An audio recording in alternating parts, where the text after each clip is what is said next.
Yeah, you gotta feed your people because they're your people.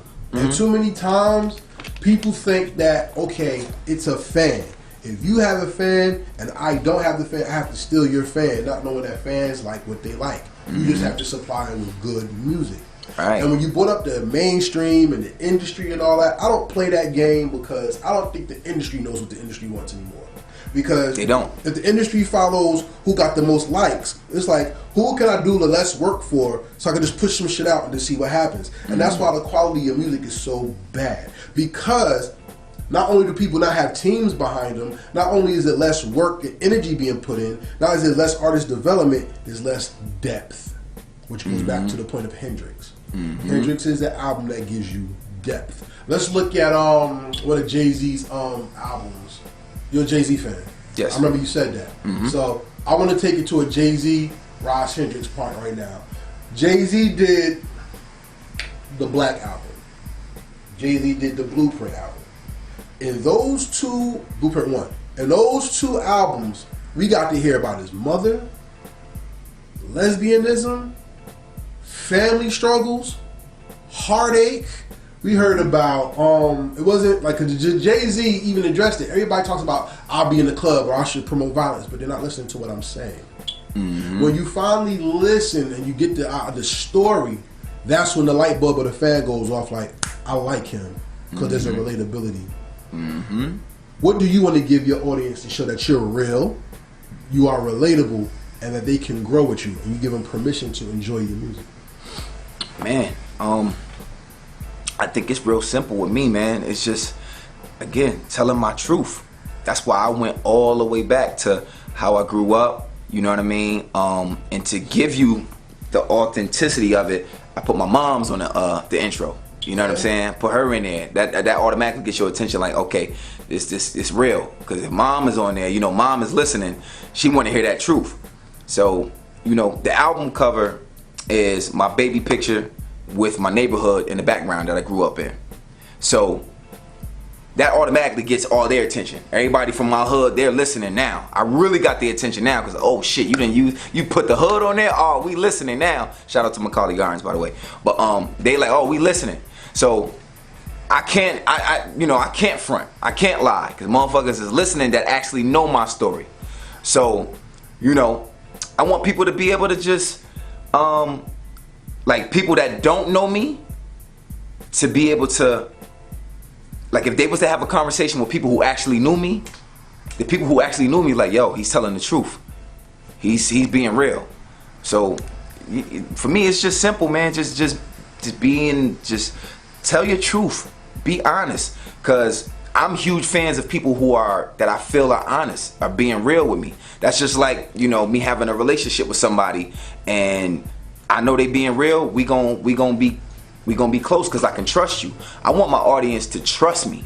You know what I mean? And I think that's most important to me, man.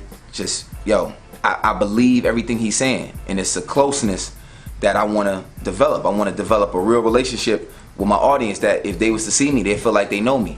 You know what I'm saying? I got people that's way in motherfucking Ghana who feel like they know me because they connect with me on social media, they connect with my music. And they wear the shirts. And they wear the shirts, man. Yeah, they believe in the movement. That's what it's about. You just gotta be, it's about just tell your truth and then, you know, people gonna feel you. That's just it. You know what I mean?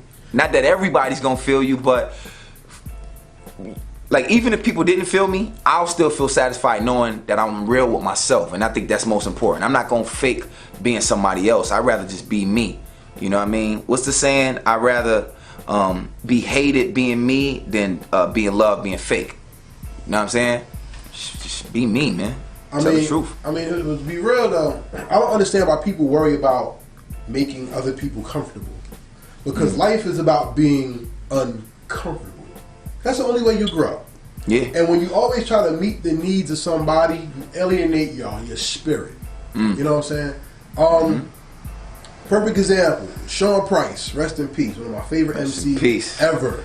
Price, legend. Sean Price talked about how he loved being married. That's a hardcore street dude that everybody hears about busting guns, but he loved his family.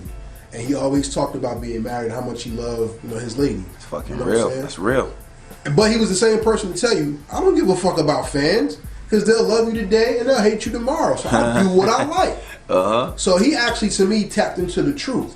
Look at Nas, all-time great, right? But people, Nas has the worst beats. Nas this, Nas that, Nas that. But Nas has made some of the most pivotal, most important songs of hip-hop culture. Oh, yeah. So as an artist, to me, I don't understand this. You know better than me. Because if I put something out, I don't give a fuck if only one person liked it. I succeeded. But for you to have people all over tell you, yo, I'm feeling it, I'm feeling it, I'm feeling it. What is the responsibility now that you carry when it says, okay, I've done this and now this is what hits. What do I do next? How do you focus that energy and that victory to your next thing? My next thing, see, I like to live a little bit before I come back to writing, because I mean, if you well, look, let's just like, focus it. Look at the energy, because Raj and Grind is good, right? Can nobody deny that, right? But Hendricks is on a whole nother level. So it's like, you did good there. Now you're here, and people love that. But now, like you said, your truth. Let's take your out of it. Truth. And truth is the most relevant thing that people feel, even though a lot of people can't stomach it because they have issues with themselves. So what that success to this energy here? See, but okay. See, between Rise and Grind and Hendricks, I got a chance to really grow. I went through a lot of stuff as a man, as a human being. Congrats. Yes. So that's how I like to approach music. I like to approach music like, okay, am I inspired to work? You know what I mean? Is there some growth here? Because I feel like if it's nothing for me to talk about, I don't want to force music. You don't want to force music. The best music comes from you done lived a little bit. You know what I'm saying? And you done experienced a little bit. So when you experience a little bit and you can put it in the music, that's what makes it that much more special to create. You know what I mean? Like, you know, on the album I talk about, I'm engaged now, about to be married. You know what I mean? I talk about my trip to Jamaica. You know what I mean? Like, all these things happen because I lived a little bit. You know what I mean? If you constantly just, I don't see how dudes just constantly just write a bunch of music, write, just non-stop, and it's like, usually people who do that, they be putting out bullshit, or the shit just sounds the same because they putting out so much. I like to live a little bit. Then I have something to talk about. I live, I read shit, I watch shit, and then when I'm inspired to get back to work, all that stuff that I just experienced and lived through, I spill that shit and put it right in the music. You know what I'm saying? So so to go from Hendricks to my next thing, I'ma just live, and I'ma just let it be. I'ma just live. I'ma enjoy this Hendricks. We gonna hustle and grind this, and when we get to the next project, I'ma look back on the way my life was. That's what makes the greats great. I think everybody didn't know Jay-Z was in that type of deal, so he put out albums each year to get out that deal. Because it sped the game up, and everybody copied it by coming up with albums every year. And I remember back when hip-hop was really growing into its power, like Redman would come out with an album in 1990, the next album wouldn't come out to 92. Yeah. Like, they gave time to really focus on the tracks, and like, that's what helped me enjoy this album so much, is because me and you talking on social media. Yeah. You know what I'm saying? We always connect with you. How you doing? Everything good? You got a new album coming out. I'm like, you know what it is when it drops. Just give it to me. Yeah. And you deliver. And I was not expecting that type of package. Because you talk about growth as a man. You grew as more than a man. Yeah. On there. You made statements. You dropped jewels. You talked about love. You talked about the state of essence, not just the state of being. You talked about family. You talked about hip hop. You're one of the few artists I've seen actually do. You did 2 tributes to Nipsey Hussle on your album. So you really went into it to really talk about today, yesterday, and tomorrow. When most people are just stuck on today. Right. I'm gonna cut. Just half of that I'm gonna cut. We're not gonna talk about that right now. Let's just talk about the power of being in the moment. Living is the most expensive, free thing you can do. Let me tell you why I say that. Living is free, but the expense of living comes at a cost. Because either you're going to spend time, you're going to waste time, you're going to invest your energy, or you're going to lose your talent. Yeah. So in this expensive free thing that you've experienced, what lessons did you want to make sure you mastered before you went back in the booth? Good question, my man. What lessons I wanted to teach, you said? What did you take it upon yourself? What brought you to the next level? What powered you up? What made you Super Saiyan 2? Well, see, and this is why you mentioned Nipsey Hussle. This is why I felt this so much when he passed, because I had a connection with him. Because I like artists who are not selfish. They not afraid to give game. You know what I mean? They take from life, and when you feel like a person is giving to you, they're giving, it connects you to them that much more. You know what I mean? I love artists that are trying to, even if it's, they're not giving you nothing financially or nothing like that. They're giving you knowledge. You know what I'm saying? And not that it's got to always be about knowledge, but I like listening to an artist that I could take something from and apply it to my life. You know what I mean? I like that. I like stuff like that. So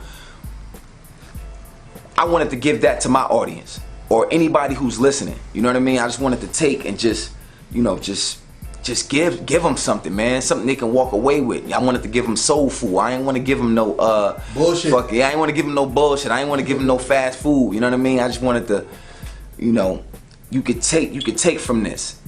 And I wanted this to be timeless, man. I wanted it to be a timeless project, honestly. I want this to be something that you could play 10 years, 15, 20 years from now. You know what I mean? So that was my approach to this album. I wanted people to, I want you years down the line to look back on this and was like, yo, this shit still hit 15 years later. Like, I can still listen to Blueprint and I'm still feeling what he was talking about. And Blueprint came out in what, 2001? I think it was 2001 when Blueprint came out. You know what I'm saying? Because it was just honest. You could take a lot from it. Yeah, I was in college when that came out. Yeah, me too. So man, just honesty, baby. You know what I mean? Like, that's, I'm trying not to complicate the shit too much because it's pretty much straightforward, man. Exactly. I just want people, So let me stop you right there. When you got real talent, it's easy. Because when you force it, it's bullshit. Right. I don't want to, nah. We're going to go into this album, not track by track, because I want them to actually go get it. Mm-hmm. Buy the album, y'all. But I want you to really, I usually, when I do interview pieces on albums, I go track by track. This one's a little different for me. It's a little special. And I want to give it that with due respect. So we're going to end this part right here. Mm-hmm. Mothers give birth to sons. Sons give birth to creation. To create and to share it with your mom had to be one of the pinnacles of this album. Because the first person who loved you when you came into existence is the first person to bless the album, to bring people into knowing who you are. Mm-hmm. How spiritual and special is that for you? Man, it's just, it was everything. I again, it being called Hendricks, it being about me, my truth, where I come from. You got to hear from my mom. You know what I mean? Like that like I said, that got people's attention right from the joint. Oh, damn, he put his mom on the joint. It was just special because, my mom's a special lady. She, my mom's grinded hard to make sure we was all right. You know what I mean? Dad wasn't around. With Dad, he was in and out. But, Mom wasn't going nowhere. Mom made sure we was all right. You know what I mean? We ain't had riches and no shit like that, but Mom was gonna make sure we was all right. We had a Christmas every year. We had clothes on our back. You know what I mean? Food on our table every night. Mom Dukes held it down. So I wanted this to be a special project. Gotta have Mom Dukes on there. It's just simple as that, Your mom's is very special. Yeah.